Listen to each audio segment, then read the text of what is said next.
జగన్మోహన్ రెడ్డి గారు సమర్థుడు. ఆయన పార్టీని మేనేజ్ చేసుకోగలడు. నేనొక్కటే ఆయన్ని అభ్యర్థిస్తున్నాను. చుట్టుపక్కల ఉండేటటువంటి నిబద్ధత లేని వ్యక్తుల మాటలు వినవద్దు అని ఒక్కటే నేను జగన్మోహన్ రెడ్డి గారిని ఈ సందర్భంగా అభ్యర్థిస్తున్నాను. వారి మాటలు, నిబద్ధత లేని వ్యక్తుల మాటలు, చుట్టూ ఉన్నటువంటి వాళ్ళ మాటలు విని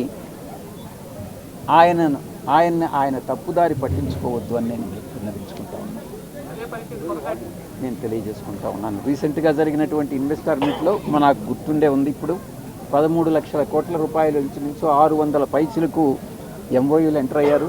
నేను ట్వీట్ కూడా చేశాను. ఆ ట్వీట్ని ఎవరు ఏ రకంగా అన్వయించుకున్నా నాకైతే అభ్యంతరం లేదు.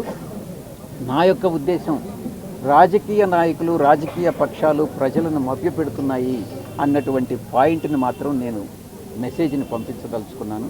అది నా యొక్క ఉద్దేశం. సార్, లిక్కర్ స్కామ్ నిందితుడు వాసుదేవ్ రెడ్డి అక్టోబర్గా మారుతారు, దాని ఇంపాక్ట్ ఎలా ఉంటుంది కేసు?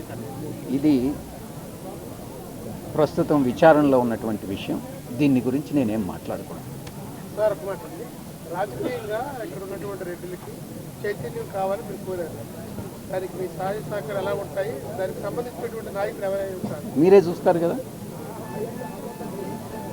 వెయిట్ చేయండి, తొందర ఎందుకు? సార్, ఏ బుక్స్ చదువుతున్నారు? వ్యవసాయం ఏ వ్యవసాయం చేస్తున్నారు? బుక్స్ వల్ల వచ్చిన మార్పులు ఏంటి సార్? ఒక పుస్తక పఠనం అనేటటువంటిది ఒక గొప్ప విషయం. నేను మామూలుగా నాకు ఇంట్రెస్ట్ ఉండే సబ్జెక్టు ఖగోళ శాస్త్రం. నేను ఏదో చార్టర్డ్ అకౌంటెంట్ అయ్యాను, కానీ ఎక్కువ పుస్తకాలు నేను ఖగోళ శాస్త్రం గురించి, ఆస్ట్రానమీ గురించి తెలుసుకున్నాను.